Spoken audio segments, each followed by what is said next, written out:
there, fellow gardeners! Today I'm going to take you through the step-by-step process of planting bell peppers. Bell peppers are not only vibrant and delicious, but also packed with vitamins.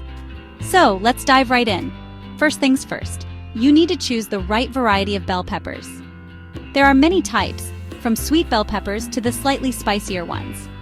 Pick a variety that suits your taste and climate. Next, let's talk about soil preparation. Bell peppers love well-draining, fertile soil. I always mix in some compost to enrich the soil with nutrients. Make sure the pH level of your soil is between 6.0 and 6.8. You can easily test this with a soil pH test kit from your local garden store. Now, on to the seeds. Start your bell pepper seeds indoors about 8-10 weeks before the last frost date. Plant them about a 1/4 inch deep in seed starting trays filled with a good quality potting mix. Keep the soil moist and place the trays in a warm, sunny spot.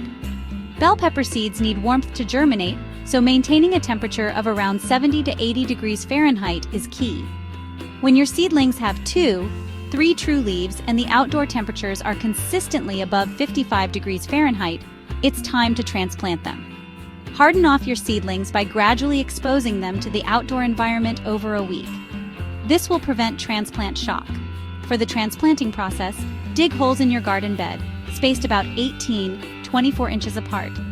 Bell peppers need space to grow and good air circulation. Gently remove the seedlings from their trays, being careful not to damage the roots.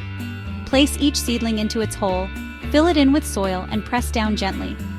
Water your plants immediately after transplanting. Bell peppers need consistent moisture, but be careful not to overwater. Mulching around the plants can help retain soil moisture and keep weeds at bay. Finally, fertilization. Once your bell pepper plants start flowering, feed them with a balanced fertilizer. This will encourage healthy growth and robust fruit production. And there you have it. You're on your way to growing beautiful, tasty bell peppers. Remember, patience is key. Happy gardening, everyone! Thanks for watching, and don't forget to like, comment, and subscribe for more gardening tips. See you next time, Rooter.